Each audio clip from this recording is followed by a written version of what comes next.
Gracias por seguirnos en El Mundo desde el Sur. Soy Luis Francisco Blandón desde Caracas, Venezuela. Contrario a la perspectiva occidental de un colapso de la economía de Rusia, de debilitar sus ingresos y del aislamiento sin precedentes, pues la realidad muestra otro escenario.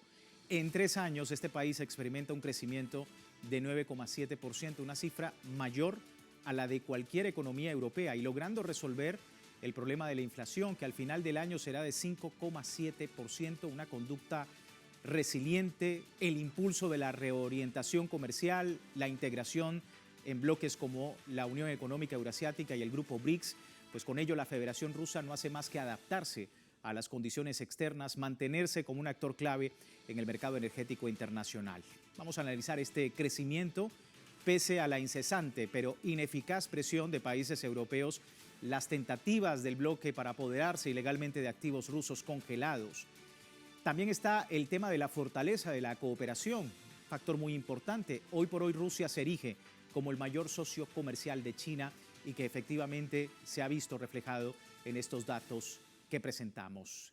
Es el escenario del día de hoy, la economía rusa frente a las presiones externas. Pero antes debo recordarle a través de redes sociales, hemos sondeado con ustedes sobre este tema. Algunos ya han presentado su opción. Sin embargo, aquí tiene nuevamente el código QR para que pueda participar en el momento en que más adelante finalicemos con nuestro análisis.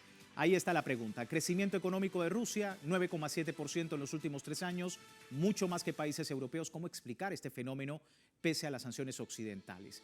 Rusia es un actor clave en el mercado energético, soberanía económica, impulso estatal masivo, alianzas estratégicas, ya decíamos, Grupo BRICS y Unión Económica Eurasiática, o el bloque europeo ha fracasado en un intento por debilitar a Moscú. Y es algo que ya hemos visto en años anteriores y se repite la misma historia. Sigue avanzando el crecimiento económico ruso. Si no ha participado, puede hacerlo más adelante. Revisamos y asociamos todas las respuestas.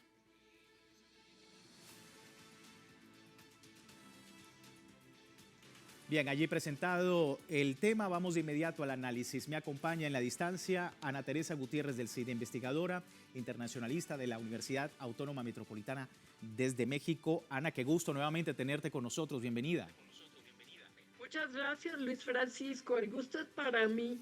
Sí, oportuno el análisis, Ana, de lo que está ocurriendo. Los ingresos de Rusia crecieron más en 3 años de lo que las naciones que sancionaron a Moscú. ¿Cómo explicar estos datos? Pues realmente es una cifra sorprendente, pero por otro lado se explica muy bien por el hecho de que Rusia es un inmenso país que tiene todas las materias primas necesarias y por eso es el acecho que sufre de parte de las potencias occidentales. Y en Occidente, ¿por qué no ha habido ese crecimiento básicamente en la Unión Europea? Bueno, porque ellos renunciaron al gas ruso, al gas barato, confiable, con contratos de 30 años y ahora se lo compran mucho más caro a Estados Unidos y eso ha hecho que no tengan la posibilidad de crecimiento que tenían antes, sobre todo a Alemania. Y bueno, también es cierto que Rusia, al tener, como decías Luis Francisco, esa alianza estratégica con China, pues está vendiendo su gas, su petróleo y haciendo pues muy buenos acuerdos comerciales con China. Y China, pues sabemos que es una gran potencia que está creciendo mucho, innovando y por lo tanto, pues la base del grupo BRICS son China y Rusia. Sí, sin duda es un crecimiento bastante importante teniendo en cuenta, pues, como decíamos, ¿no?, la presión externa, todo esto mientras Bruselas no se pone de acuerdo, Ana, sobre los congelados activos rusos. Las repercusiones de una posible confiscación superarían con creces el alcance de la propia medida, han dicho los expertos. ¿Tú estás de acuerdo con esa aseveración?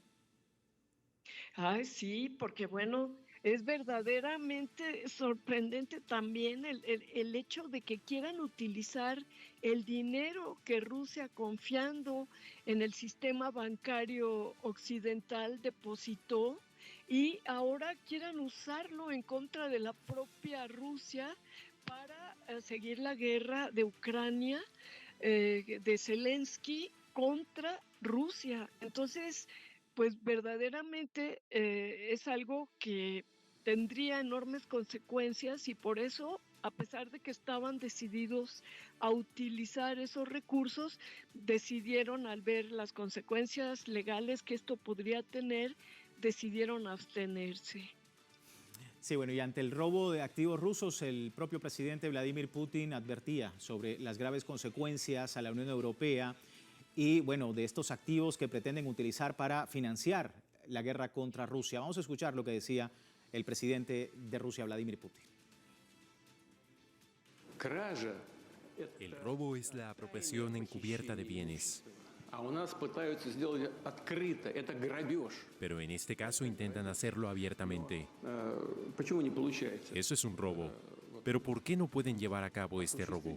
Porque las consecuencias podrían ser graves para los ladrones. Y como decíamos, Ana, ante la falta de consenso interno, Bruselas opta por aprobar miles de millones de euros en préstamos a Ucrania para sostener el enfrentamiento en el frente durante los próximos años. Las divisiones dentro del bloque también reabren, ¿no?, el debate sobre quién está pagando realmente este conflicto. Veíamos, por ejemplo, en el sector agrario europeo que está sacando sus tractores a las calles cerca del Parlamento Europeo por unos acuerdos comerciales injustos para el sector, mientras todo esto efectivamente pone de manifiesto que Ursula von der Leyen está tratando de, digamos, presentar ante Ucrania pues un préstamo que no beneficiaría en nada, según Rusia, lo que está ocurriendo en el frente. ¿Tu lectura sobre todo este escenario para Europa? Bueno, lamentablemente no se dan cuenta los líderes europeos, o más bien creo que sí se dan cuenta, pero no están sirviendo los intereses de sus países, sino que son, al parecer, eh, pues gente que ha sido contratada por las transnacionales que han servido mucho tiempo a estas, como Merz, que fue funcionario de BlackRock durante 20 años. La misma Ursula von der Leyen es esposa de también un alto dirigente de una transnacional.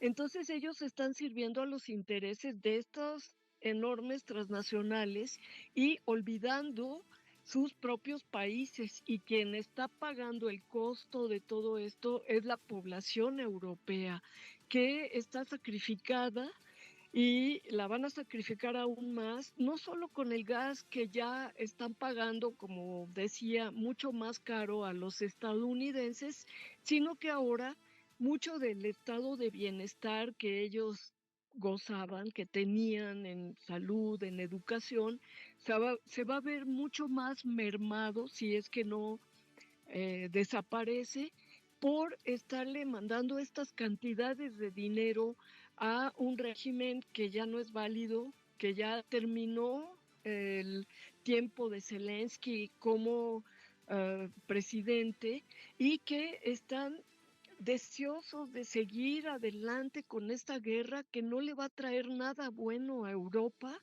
pero las transnacionales no quieren perder la oportunidad de debilitar a Rusia, de provocarla, como hemos visto, lanzando misiles sobre barcos rusos, robando petróleo, que también pues fue en aguas de Venezuela, el petróleo venezolano que se llevaba un buque ruso, fue también robado literalmente.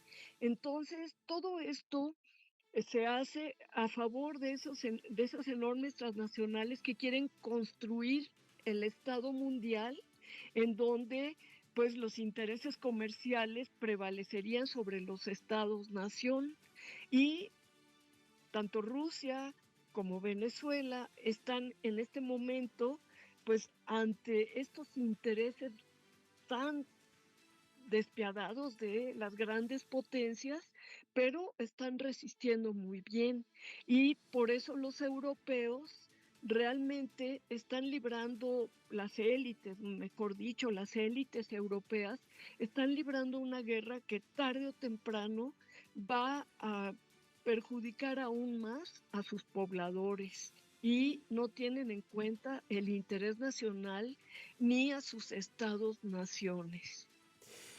Hablábamos del nivel bilateral de Rusia, comentábamos el mayor socio de China entre, por supuesto, otros países, las relaciones diplomáticas de Rusia y China se desarrollan de manera constante, vemos los datos en todos los ámbitos, producción tecnológica, educativa, exploración espacial, según lo describía en su momento el presidente ruso Vladimir Putin el día de hoy en esa importante rueda de prensa. Y como resultado de estas cooperaciones durante una conferencia, pues el mandatario decía que en los últimos 3 años pues lograba este importante crecimiento, 31% de la industria manufacturera, 3,3% de la producción agrícola y bueno, el PIB en su contexto de crecimiento, 9,7%. Y esto, Ana, tú hablabas también de Venezuela con todo este tema y también explicar un poco este fenómeno, porque vemos también los datos de la CEPAL, la Comisión Económica para América Latina y el Caribe de la de Naciones Unidas, y comentaba en sus datos que el crecimiento de Venezuela, más del 6%, pues también representa un crecimiento importante para un país como Venezuela, asediado. Tenemos un contexto, claro, con diferencias, pero con un contexto igual de presiones externas, esta vez desde los Estados Unidos. ¿Cómo explicar también ese fenómeno? Estamos hablando de Rusia, pero también de Venezuela, un país energético clave en la ecuación energética internacional y que efectivamente también está creciendo de manera exponencial, teniendo en cuenta pues, los resultados de la CEPAL y en comparación con otros países del continente. ¿Tu lectura? Sí, bueno, primero que nada es que en el caso de Rusia es que ellos tienen una estructura militar energética muy importante que está creando también mucha tecnología. Vemos la cantidad de armas que pues han tenido que desarrollar para protegerse de esos intentos de tirar al presidente Putin, de poner un títere a modo que resuelva todas las necesidades de Occidente, de tener un país incluso que el sueño máximo es dividirlo, según los estrategas estadounidenses, en varias partes. Y en el caso de Venezuela, yo creo que los esfuerzos han sido heroicos. Realmente vemos las declaraciones, bueno, oímos las declaraciones de Donald Trump llenas de cinismo y si no fueran tan peligrosas, suenan absurdas y risibles, diciendo que el petróleo venezolano les pertenece a los Estados Unidos, incluso la tierra venezolana les pertenece a Estados Unidos. Bueno, ¿realmente quiere regresar presidente estadounidense a la época colonial, cuando a las grandes potencias europeas les pertenecía la tierra de la India, de China y los recursos naturales? Y por lo tanto es sorprendente también el crecimiento de Venezuela, que creo que ningún otro país latinoamericano lo tiene, porque están poniendo a trabajar al capital humano y a todos los factores de la población, de la economía, y esto además también en favor de la población. La economía trabaja en favor de la población, no como en otros países como en Argentina, en donde están sacrificando a su población y realmente una élite de los llamados oligarcas se está enriqueciendo cada vez más. Igual pasa en Ecuador y en Perú, y ahora, bueno, en Chile probablemente se va a agudizar esa gran distancia entre la oligarquía nacional y la población.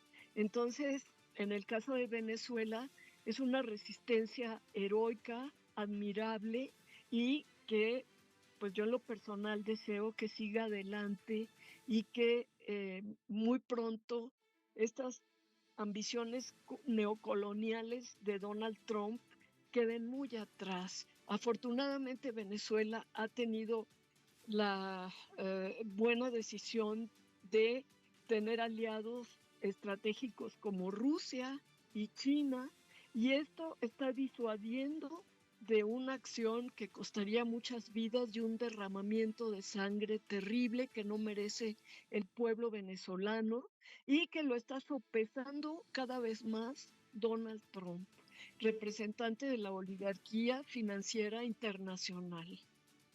Estamos muy atentos a todo este escenario y en medio de este crecimiento ruso, por supuesto, quedan muchas aristas. Nosotros te agradecemos. Muchísimas gracias, Ana, por tu tiempo con nosotros y bueno, feliz año. Gracias por mantenerte aquí con la lectura en El Mundo desde el Sur durante 2025.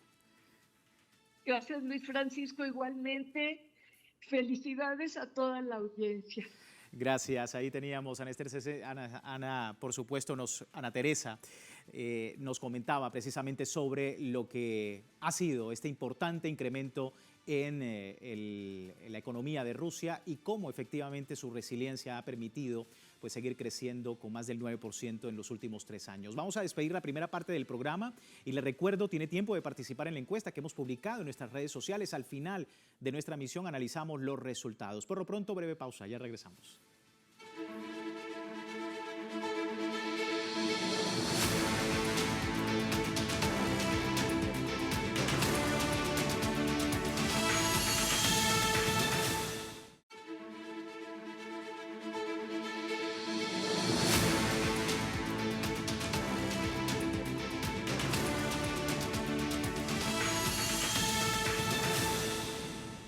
Gracias por seguirnos en El Mundo desde el Sur. Hoy hablando de Rusia, veíamos datos del crecimiento económico de este país por encima de países europeos que están sancionando y están debatiendo sin ningún acuerdo por el momento sobre los activos rusos. Y ante las tensiones con Ucrania, el presidente Vladimir Putin afirmaba que Kiev se resiste a poner fin al conflicto, alegando que Rusia siempre ha estado dispuesta a poner fin al conflicto, a llegar a una resolución pacífica de dicho conflicto. Esto decía.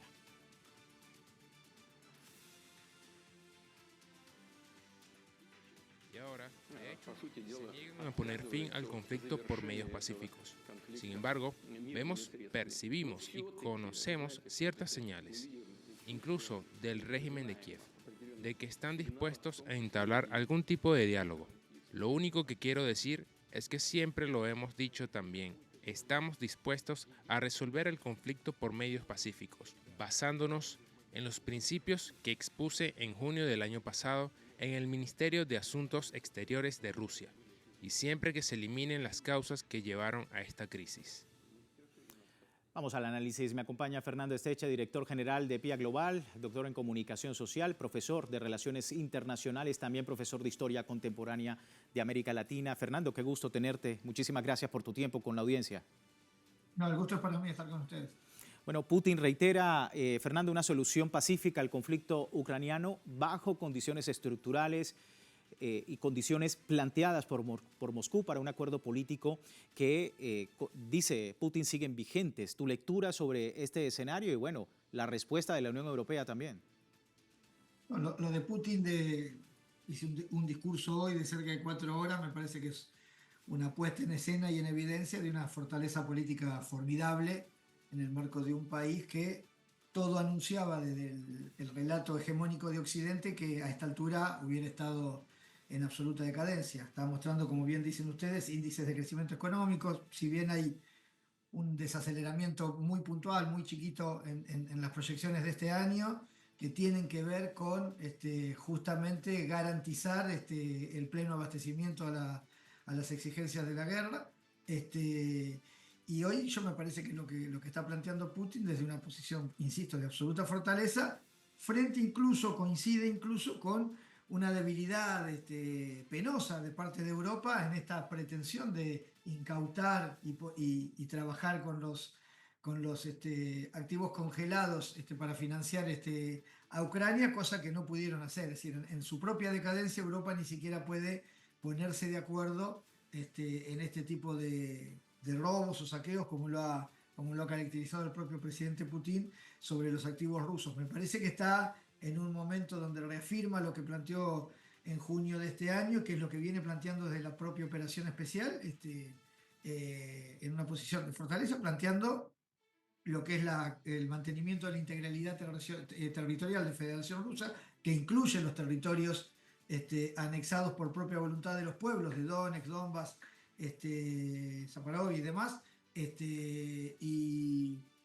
Y me parece que incluso hasta se permite una mueca, una provocación cuando convida a Occidente, cuando habla de el duelo tecnológico, la superioridad tecnológica que tiene en términos armamentísticos, convidando a Occidente a ir con todo lo que tiene para defender Kiev, y que él demostraría que tiene capacidad de ataque, incluso poniendo en ridículo a Rutte, el secretario general de OTAN, cuando lo califica de una persona muy inteligente, por lo cual se sorprende de que tenga valoraciones semejantes de la pretensión de que OTAN pudiera entrar en guerra con Rusia, siendo que el fundador, el principal socio de la OTAN, el principal sostenedor de la OTAN, que es Estados Unidos, no concibe a Rusia como un socio, sino como un aliado con el que está conversando. Así que me parece que todo lo de Putin es de una formidable fortaleza que da cuenta y desmorona el relato de Occidente, y además evidencia la ineficacia de las tácticas del bloqueo, del ahogo financiero y de la pretensión de arrinconamiento a potencias que están construyendo un emergente nuevo orden global.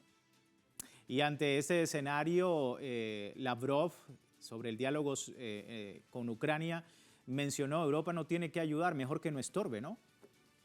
Y no, bueno, es casi, si uno no estuviera asistiendo a una situación dramática, porque está la guerra y el pueblo ucraniano con un gran sufrimiento de por medio, y el esfuerzo que hace el pueblo ruso en el marco de la guerra. El pueblo ucraniano está sometido además a una situación autoritaria, de una situación de ilegalidad gubernamental, incluso un gobierno que está absolutamente ya vencido todos sus plazos, donde Putin también se anima a plantearles que llamen elecciones que él garantiza, su ejército garantiza la pacificación para que se puedan celebrar elecciones libres, cosa que no puede garantizar Europa.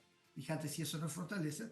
Y Lavrov, que es un tipo sumamente agudo, desde aquel buzo de Unión Soviética en la reunión de Alaska en adelante, digo, viene siendo sumamente suspicaz y agudo y preciso en todas sus definiciones, y claramente los que están estorbando, los que están saboteando, los que están apostando a la guerra, yo ya no diría Europa, es como decía la compañera recién, son las élites europeas, que además están sostenidas en una gobernanza cada vez más inestable, como podemos advertir en estos días en Finlandia, en Francia, en Gran Bretaña, en Alemania. Esta gobernanza que venían intentando gestionar ya está cada vez más explotada, y me parece que va a un nivel de decadencia que tiene que ver además con la guerra proxy que iniciaron contra Rusia. Sí. Vamos justamente a esa arista sobre la OTAN, porque el presidente Vladimir Putin pues, ha reprochado, ¿no?, al secretario general de la OTAN, Mark Rutte, que continúe con preparativos militares contra Rusia. Dice que Rusia ya no es un enemigo para los Estados Unidos. Vamos a ver parte de lo que a través de los medios de comunicación se está comentando. La semana pasada el Kremlin condenó el llamado de Rutte a Europa para que prepararan una guerra, argumentando que sus palabras representan una generación que olvidó los resultados sangrientos de la Segunda Guerra Mundial. Rutte urge a países miembros de la alianza a que aumenten rápidamente el gasto de defensa y la producción de armamento para la defensa contra Rusia, y ha advertido de que los aliados son el próximo objetivo del Kremlin. Diario El Comercio ha comentado esto y bueno, la prensa en general pues siempre muy pendiente de lo que efectivamente tanto Putin como la Unión Europea, la OTAN, pues están comentando sobre el tema. Pero, Fernando, en un contexto de crisis muy importante en Europa, vemos tractores el día de hoy, el sector agrícola de Europa diciendo hay pues acuerdos comerciales injustos para nosotros, y von der Leyen está enviando ahora un préstamo muy importante a Ucrania para poder dar frente a Rusia, teniendo en cuenta pues que esta situación no llega a mayores. Entonces, ¿qué decir sobre todo este escenario, sobre esto de von der Leyen y por supuesto lo que la prensa a través de los medios está diciendo todo el tiempo? Europa era uno de los polos llamados a la construcción del nuevo orden emergente, del orden multipolar.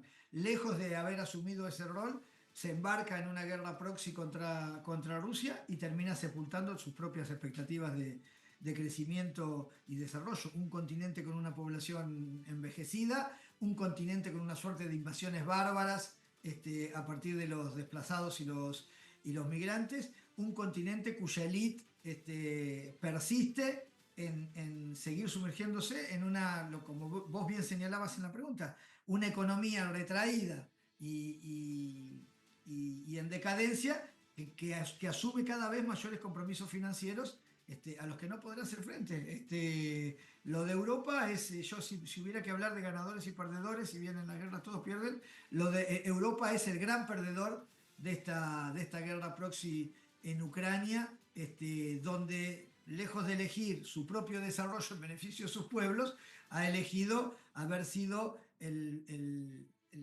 la mascota o el perrito faldero del globalismo, de la política de Biden y Harris, y hoy quedó entrampada en un viraje político de parte de la élite norteamericana, que no es mejor que la otra, pero que ha hecho un viraje, en este caso puntual, y ha quedado entrampada allí.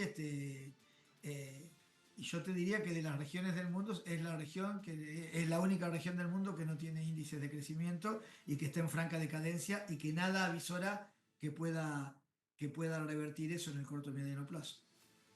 Muy importante ese escenario, sobre todo para el próximo año. Fernando, muchísimas gracias por tu lectura, por tu tiempo con nosotros y bueno, feliz fin de año. No, gracias a ustedes, felicidades para ustedes y todo mi compromiso y solidaridad con el pueblo bolivariano de Venezuela que está siendo atacado tan groseramente por el jingoísmo neomonroísta de Trump. Gracias, Fernando. Fernando Esteche, él es director general de PIA Global, doctor en comunicación social, titular de Relaciones Internacionales, profesor de Historia Contemporánea de América Latina. A propósito, pues, del escenario Rusia, crecimiento por un lado, crecimiento económico, y por otro el llamado nuevamente que hace el presidente Vladimir Putin a una resolución pacífica al conflicto con Ucrania. Pero también le preguntábamos a la audiencia, antes de terminar, revisamos los resultados de la encuesta, porque preguntábamos precisamente sobre este escenario. Crecimiento económico de Rusia que alcanza 9,7% en los últimos 3 años, mucho más que países europeos. ¿Cómo se explica el fenómeno pese a las incesantes pero ineficaces sanciones occidentales? 56% de la audiencia a esta hora nos dice Rusia es actor clave en el mercado energético internacional. También hay un 24% que nos dice soberanía económica e impulso estatal masivo. Es otro de las opciones más votadas a propósito de este tema. Y quiero agradecerles, por supuesto, a todos ustedes por participar de esta encuesta. Su opinión siempre importante para nuestro equipo de producción. Así nosotros finalizamos y les recuerdo, como siempre, www.telesurtv.net, siempre con nuestra señal en tiempo real desde cualquier parte del mundo. También en Telegram, el servicio informativo de Telesur las 24 horas del día en 2025, pero también en 2026, siempre con una postura y con una perspectiva del mundo desde el sur. Soy Luis Francisco Blandón. Feliz año a todos ustedes. Muchas gracias.